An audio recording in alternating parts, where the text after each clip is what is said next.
Hello students, आज हम लोग क्लास 9th की हिस्ट्री से जो लेसन पढ़ने जा रहे हैं उसका नाम है यूरोप में समाजवाद एवं रूसी क्रांति। इसका आज हम 3rd चैप्टर की स्टडी करेंगे, जिस लेसन का नाम है पेत्रोग्राद में फरवरी क्रांति। पेत्रोग्राद। तो पहले बता दें बच्चों आप लोगों को, प्रथम विश्व युद्ध में जो भयंकर नरसंहार हुआ था उसमें बहुत सारे लोगों को नुकसान का सामना करना पड़ा। उसका परिणाम ये हुआ कि रूस की जो आर्थिक दशा थी वो बहुत ही खराब हो चुकी थी। रूस के लोग अन्न के लिए तड़पने लगे थे, भूखे मरने लगे थे। तो इसका फलतः जारशाही के विरोध में जो 7 मार्च 1917 को जो जनता थी उसने पेत्रोग्राद नगर में एक जुलूस निकाला। क्या निकाला? जुलूस निकाला। उसमें नगर में जितने भी होटल वगैरह थे, जहाँ पर खाने पीने की सामग्री थी, वो सब देख करके जो जनता थी वो भूख प्यास से जो तड़प रही थी, तो वो क्या हुआ, उसने दुकानों पर और होटलों में सब जगह मतलब हमला कर दिया खाने के लिए, और बहुत रोटियां मतलब लूटपाट मचा करके खाना खा लिया। ठीक है। जब भीड़ को नियंत्रण करने के लिए जो अधिकारी लोग थे, सैनिकों ने क्या किया, गोली चलाना शुरू कर दिया। वहाँ पर इतनी अफरा तफरी मच गई कि लोग परेशान हो गए। तो इस घटना ने दूसरे दिन क्या हुआ, एक क्रांति को जन्म दिया। ठीक है।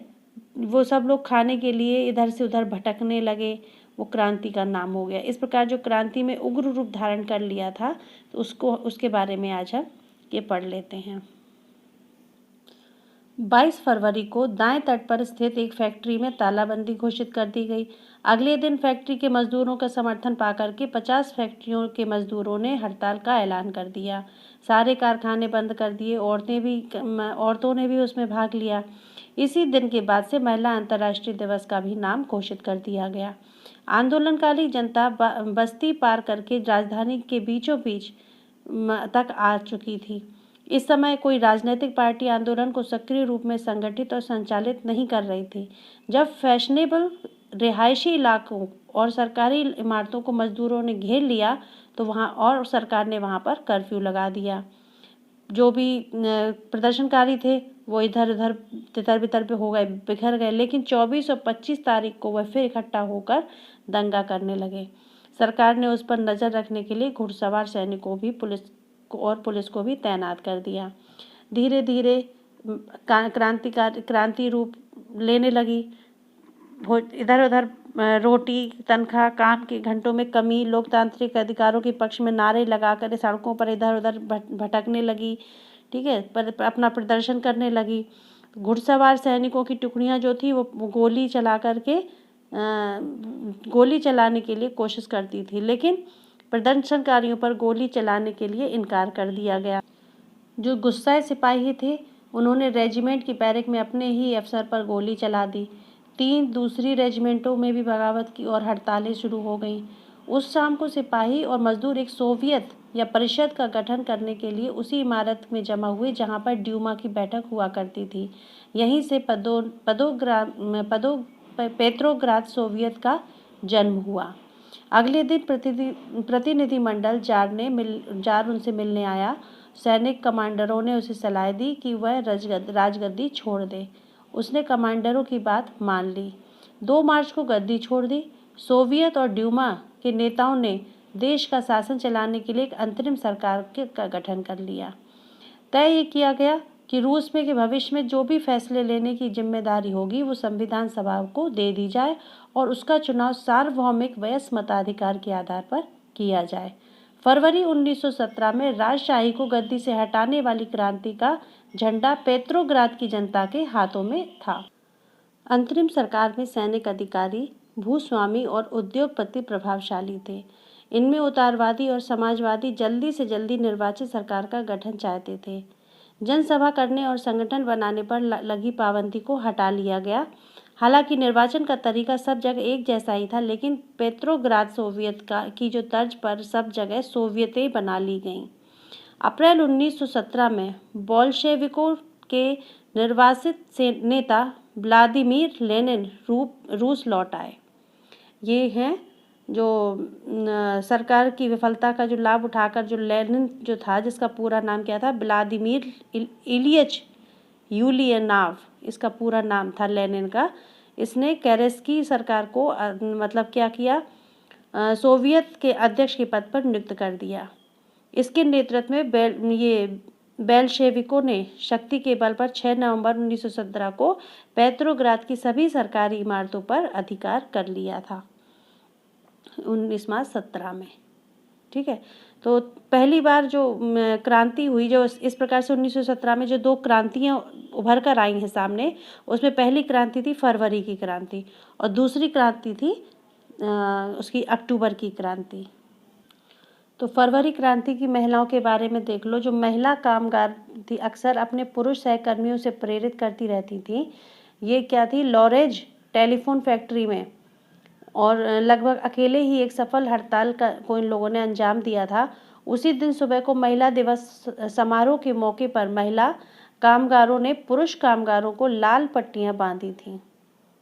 और इसके बाद मिलिंग मशीन ऑपरेटर का काम करने वाली एक मार्फा वासीलेवा ने काम रोक दिया और आनन फानन हड़ताल का आह्वान कर डाला। ये इन्होंने हड़ताल बहुत की हैं महिलाओं ने इस युद्ध के समय, इस क्रांति के दौरान पे। और काम पर मजदूर जो श्रमिक थे उनके समर्थन को पहले से ही तैयार कर रखा था उन्होंने। फोरमैन ने इस बारे में प्रबंधकों को सूचित कर दिया और उसकी पाव रोटी भिजवाई गई उनके लिए पाव रोटी तो ले ली, लेकिन काम पर लौटने से इनकार कर दिया। जब प्रशासन ने उनसे पूछा कि ये काम क्यों नहीं करना चाहती हैं, तो उन्होंने क्या बोला कि जब बाकी सारे भूखे हैं तो अकेले पेट भरने से तो सोच नहीं बदल सकती ना। तो इस प्रकार से फैक्ट्री के दूसरे भाग में काम करने वाली महिलाएं भी इकट्ठी हो गई और धीरे धीरे सारी औरतों ने भी काम करना बंद कर दिया। जल्दी ही पुरुषों को भी क्या कर दिया गया, औजार जमीन पर डाल दी, पुरुषों ने भी अपने औजार डाल दिए जमीन पर, और पूरा जो पुरुष और महिलाओं का जो हुजूम था वो पूरा सड़क पर निकलकर बाहर आ गया। तो ये महिलाओं ने अपनी सहभागिता दी इस क्रांति में। ये देखिए यहाँ पे चित्र बना है। अप्रैल 1917 में मजदूरों को संबोधित करते हुए एक वॉल्शेविक छवि ये दी है इस चित्र में। तो ये फरवरी के बाद वाली उस चैप्टर में है। यहाँ पर आप लोग देख सकते हैं, बुक में आप लोगों के बने हैं चैप्टर के अंदर। तो इस तरह से सारी ज़मीनें जो किसानों के हवाले की जाए, ऐसा उन्होंने अपना नारा लगाया और सारे बैंकों का राष्ट्रीयकरण किया गया। इन 3 मांगों को लेकर के लेनिन जो था वो अप्रैल थीसिस के नाम से जाना जाता था। लेनिन की जो तीनों मांगों को लेनिन की अप्रैल थीसिस के नाम से इसे जाना जाता था। उन्होंने ये भी सुझाव दिया कि अपने रेडिकल उद्देश्यों को स्पष्ट करने के लिए बोल्शेविक पार्टी का नाम कम्युनिस्ट पार्टी रख दिया जाए। कम्युनिस्ट पार्टी, बोल्शेविक जो पार्टी थी के जितने सदस्य थे वो अप्रैल थीसिस के बारे में सुनकर बहुत आश्चर्य हुआ उनको। उन्हें लगता था कि समाजवादी क्रांति के लिए सही समय नहीं आया है, इसलिए अभी फिर उन्होंने क्या किया, अंतरिम सरकार को समर्थन देना चाहिए, ऐसा उन लोगों ने प्रस्ताव रखा। लेकिन अगले कुछ महीनों की घटनाओं ने उनकी सोच में परिवर्तित कर दिया, उनकी घटनाओं को बदल दिया, उनकी सोच को बदल दिया। गर्मियों में मजदूर आंदोलन बड़े पैमाने पर फैल गए। औद्योगिक क्षेत्रों में फैक्ट्रियां बनाई गईं। इन कमेटियों के माध्यम से मजदूर फैक्ट्री चलाने के लिए मालिकों के तौर तरीकों पर प्रश्न उठाने लगे। ट्रेड यूनियन जो थी वो उनकी संख्या बढ़ने लगी। सेना में सिपाहियों की समितियां बनने लगीं। तो जून में लगभग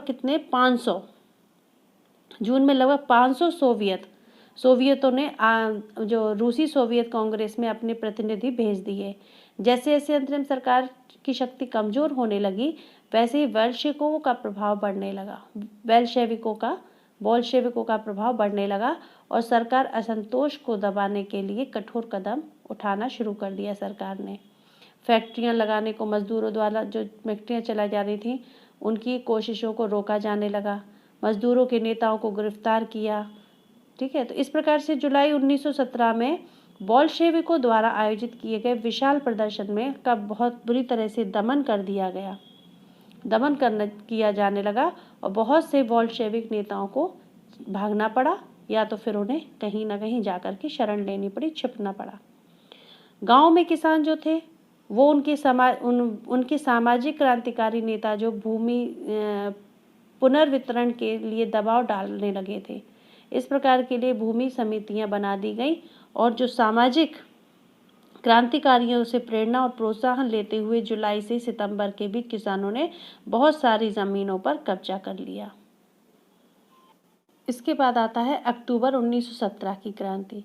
जैसे जैसे अंतरिम सरकार और बोल्शेविकों के बीच टकराव बढ़ता गया, लेनिन को अंतरिम सरकार द्वारा तानाशाही थोपे जाने की आशंका दिखाई देने पर लगी।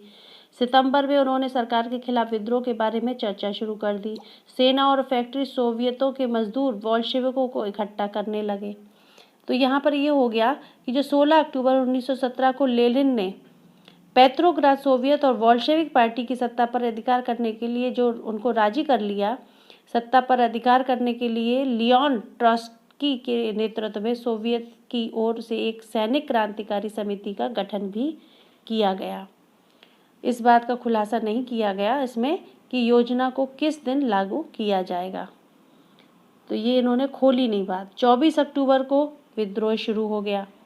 संकट की आशंका को देखते हुए प्रधानमंत्री जो थे केरेस्की सैनिक टुकड़ियों को इकट्ठा करके नगर से बाहर लेकर चले गए। सवेरे ही सरकार के वफादार सैनिकों ने 2 बोल्शेविक अखबारों के दफ्तरों पर घेरा डाल दिया।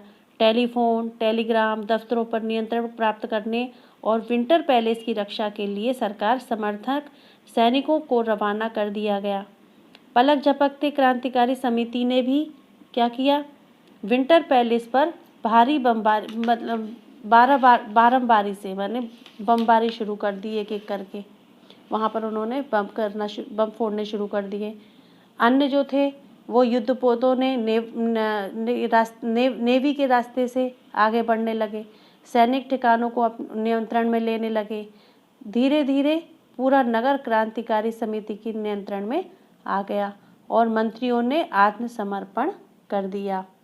पेट्रोग्राद के अखिल रूसी सोवियत कांग्रेस की बैठक हुई जिसमें बहुमत से बोल्शेविकों की कार्रवाई का समर्थन किया गया और शहर में जो अन्य शहर नगर थे उनमें बगावत होने लगी।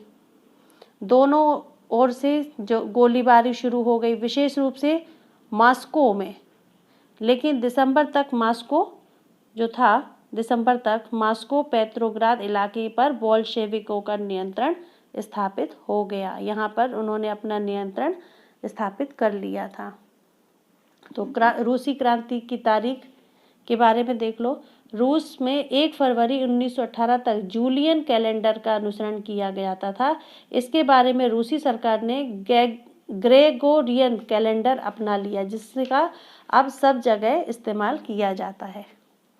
ये है, इसमें दिया जाता है, ठीक है। और इस कैलेंडर में 13 दिन आगे चलता है कैलेंडर। इसका मतलब है कि हमारे कैलेंडर के हिसाब से फरवरी क्रांति मार्च को और अक्टूबर क्रांति नवंबर में संपन्न हुई होगी।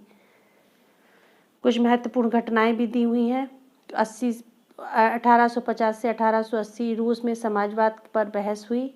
1898 में Russian social democratic workers party की स्थापना हुई। 1905 में खूनी रविवार और 1905 की क्रांति हुई। 1917 में 2 मार्च जार द्वारा त्यागपत्र दिया गया। 24 अक्टूबर पेट्रोग्राद के बोल्शेविक विद्रोह किया गया। 1918 से 20 तक गृह युद्ध छिड़ा रहा। 1919 में कॉमिनटर्न का गठन किया गया और 1929 में सामूहिककरण की शुरुआत हुई। ठीक है, तो यहाँ पर आज की वीडियो को हम यहीं एंड करते हैं। मिलते हैं हम अपने नेक्स्ट वीडियो में अगली हेडिंग के साथ में जिसमें है अक्टूबर के बाद क्या बदला। हेडिंग का नाम होगा अगली बार में अक्टूबर क्रांति के बाद फिर क्या बदलाव हुआ। ठीक है, तो आशा करते हैं आपको पसंद आएगा वीडियो। लाइक कीजिए, शेयर कीजिए और कमेंट्स भी जरूर कीजिए। Thank you very much.